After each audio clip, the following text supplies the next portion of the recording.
प्यारे विद्यार्थियों, आप सभी को मेरा नमस्कार।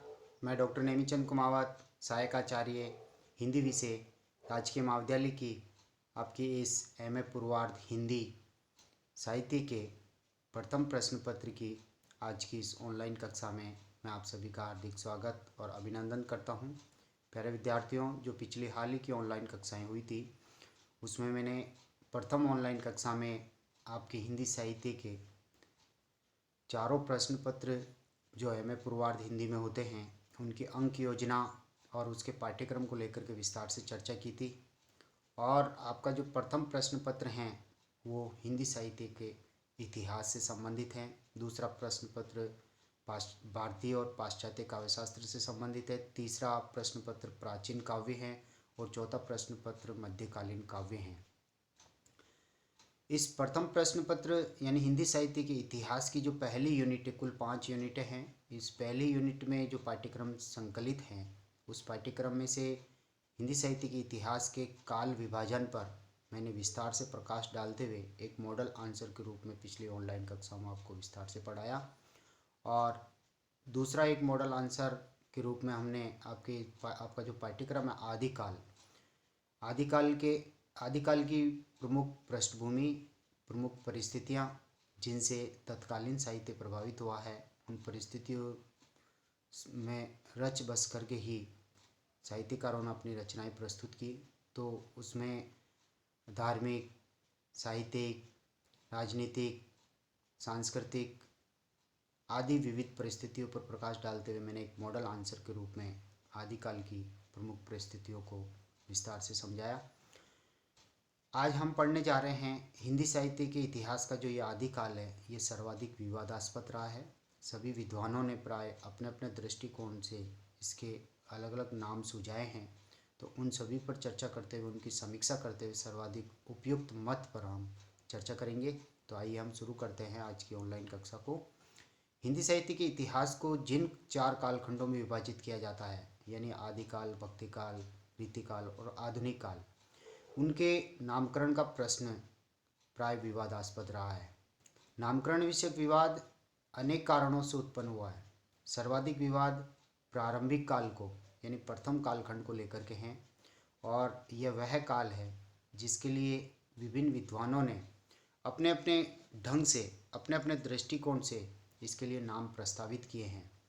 भक्ति काल को प्राय सभी विद्वानों ने भक्ति काल के रूप में स्वीकार किया है, किंतु रीतिकाल का नामकरण भी विवादास्पद रहा है।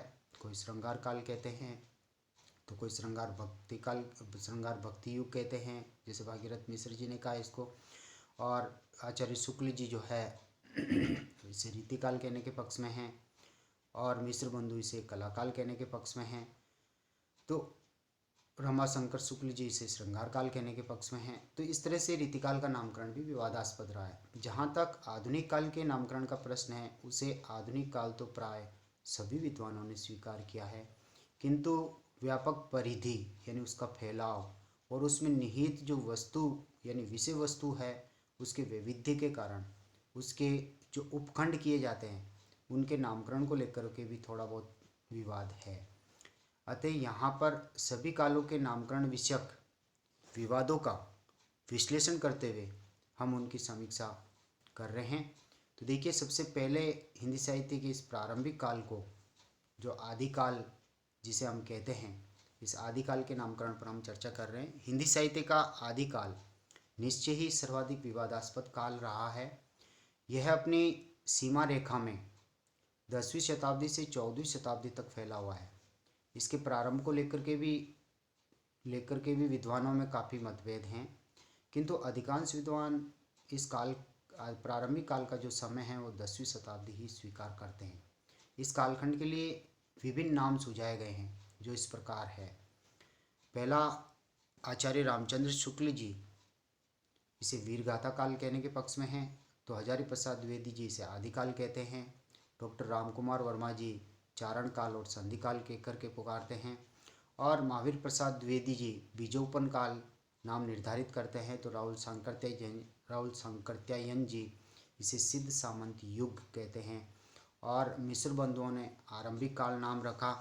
तो गणपति चंद्र गुप्त जी ने इसे प्रारंभिक काल कहा है और विश्वनाथ प्रसाद मिश्र इसे वीर काल कहते हैं और डॉक्टर गिरियर्सन चारण काल, तो डॉक्टर कमल कुलश्रेष्ठ जी इसे अंधकार काल कह करके पुकारते हैं और धीरेन्द्र वर्मा जी और चंद्रधर शर्मा गुलेरी जी इसे अपभ्रंश काल कहते हैं। तो ये 11 नाम सुझाए गए हैं आदिकाल के लिए।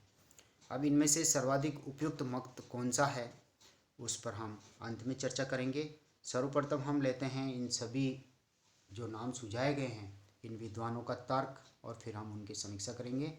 तो आइए हम शुरुआत करते हैं आचार्य रामचंद्र जी शुक्ल जी के द्वारा सुझाया गया नाम वीरगाथा काल को लेकर के।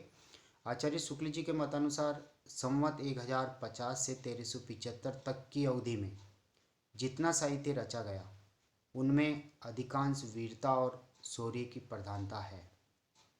शुक्ल जी ने 12 पुस्तकों को प्रमाणित मान करके इस काल की प्रमुख काव्य प्रवृत्ति वीरता और वीर रस वर्णन को आधार मानते हुए इस काल का नाम वीरगाथा काल रखा है। तो शुक्ल जी का जो ये मत है उसकी हम समीक्षा कर रहे हैं। आचार्य रामचंद्र शुक्ल जी ने प्रारंभिक काल को वीरगाथा काल नाम तो दिया, किंतु इन्होंने यह भी विचार नहीं किया कि जिन रचनाओं को वे आलोचना का आधार मान रहे हैं वे प्रामाणिक है या नहीं। आचार्य शुक्ल जी ने जिन 12 रचनाओं को प्रामाणिक माना है उनमें विद्यापति की पदावली, अमीर खुसरो की जो पहेलियाँ लिखी हुई है खुसरो की पहेलियाँ और बिसलदेव रासो को छोड़ करके शेष ग्रंथ वीर रसात्मक हैं।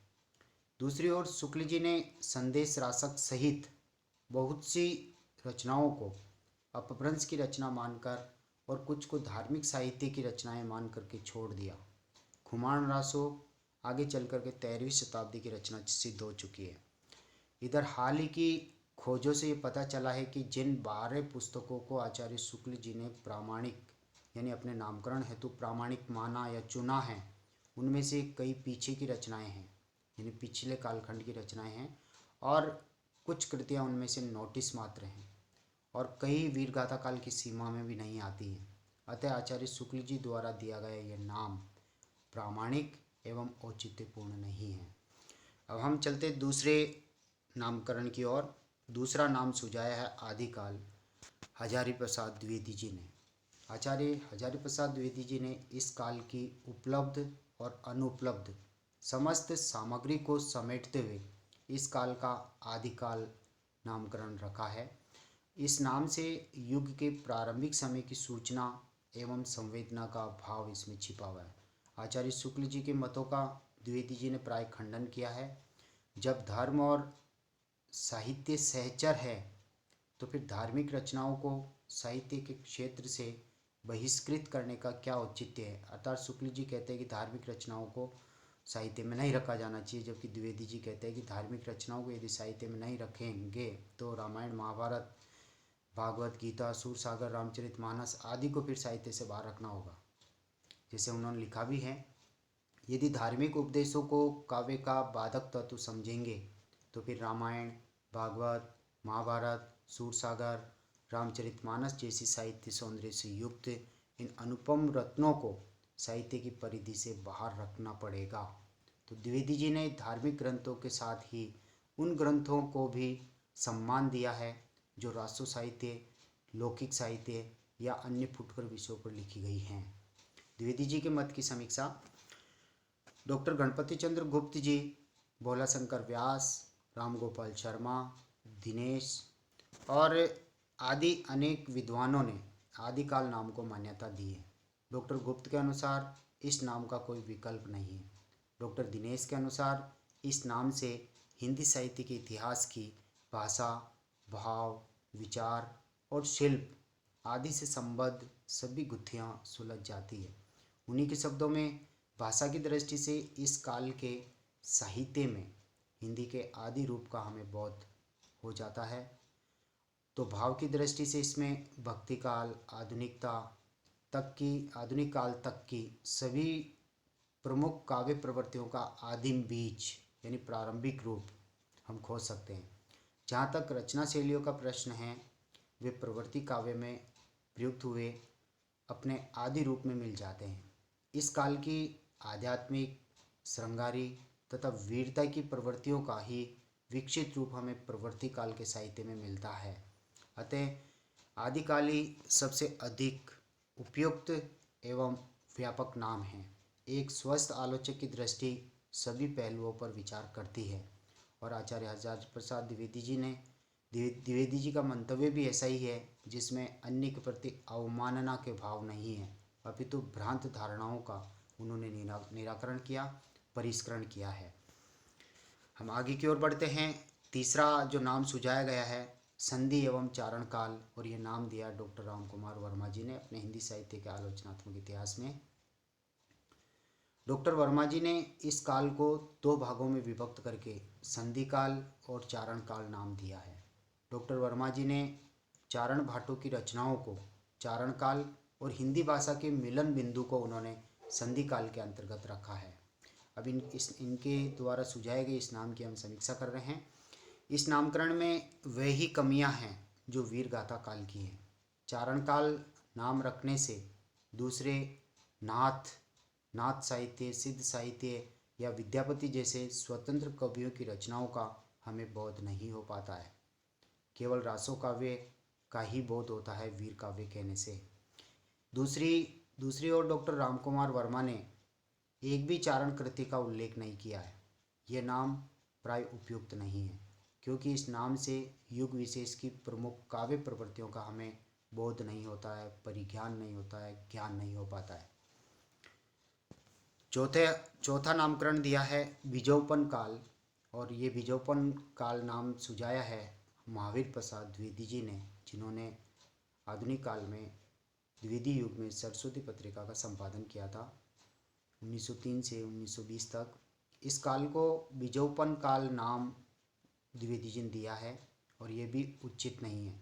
साहित्यिक प्रवृत्तियों की विविधता को देखते हुए भी इस काल को यह नाम नहीं दिया जा सकता।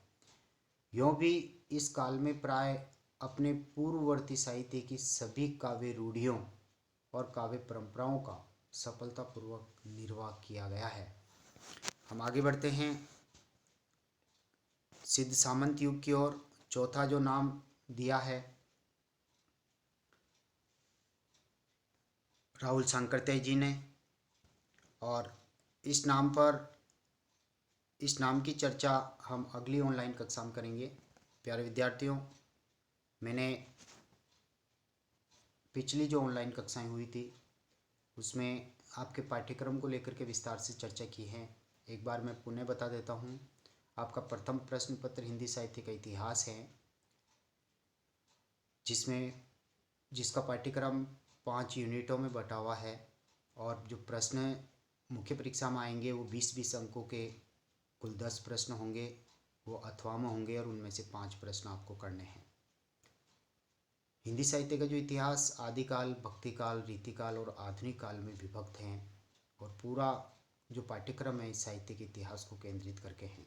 दूसरा जो प्रश्न पत्र हैं वो भारतीय एवं पाश्चात्य काव्य शास्त्र पर केंद्रित हैं। आरंभिक जो 2 यूनिटें हैं वो भारतीय काव्य शास्त्र से संबंधित हैं, जिसमें रस संप्रदाय, ध्वनि संप्रदाय, अलंकार संप्रदाय, रीति संप्रदाय, औचित्य संप्रदाय, वक्रोक्ति संप्रदाय आदि 2 यूनिटों में हैं। और शेष जो पाठ्यक्रम हैं 2 यूनिटों में पाश्चात्य काव्य शास्त्र हैं, और अंतिम यूनिट में हिंदी साहित्य की प्रमुख विधाओं का सैद्धांतिक अध्ययन से संबंधित हैं। तीसरा प्रश्न पत्र प्राचीन काव्य से संबंधित हैं, जिसमें 4 पाठ्यपुस्तकें लगी हुई है, और चौथा प्रश्न पत्र जो है मध्यकालीन काव्य से संबंधित है, जिसमें 5 पाठ्यपुस्तकें लगी हुई है। तो प्रथम और द्वितीय प्रश्न पत्र में व्याख्या से संबंधित कोई क्वेश्चन नहीं होगा, सीधे ही 20-20 अंकों के 10 क्वेश्चन होंगे, और उनमें से 5-5 आपको करना प्रथम प्रश्न पत्र और द्वितीय प्रश्न पत्र में। तृतीय और चतुर्थ में जो पुस्तकें लगी हुई उनमें से 3-3 व्याख्याएं होगी, और शेष आलोचनात्मक प्रश्न होंगे। तो आप, और प्रत्येक प्रश्न पत्र 100 अंकों का होगा और 3 घंटे का होगा, अवधि 3 घंटे हैं। अभी हाल ही की जो ऑनलाइन कक्षाएं हो रही है उसमें मैंने आपके प्रथम प्रश्न पत्र और द्वितीय प्रश्न पत्र के पाठ्यक्रम को मैंने पढ़ाना आरंभ किया है, तो आप विस्तार से यूट्यूब चैनल पर अपलोड किए गए इन वीडियोज को अच्छी तरह सुने, अपनी ऑनलाइन पढ़ाई आप जारी रखें। आपसे आग्रह है कि कॉलेज के इस यूट्यूब चैनल को आप सब्सक्राइब जरूर करें और वीडियोज को आप लाइक करें। आप सभी को बहुत बहुत धन्यवाद। अगली ऑनलाइन कक्षा में हम इसी क्रम से जारी रखते हुए आगामी नामकरणों पर हम विस्तार से समीक्षा करते हुए पढ़ेंगे। धन्यवाद।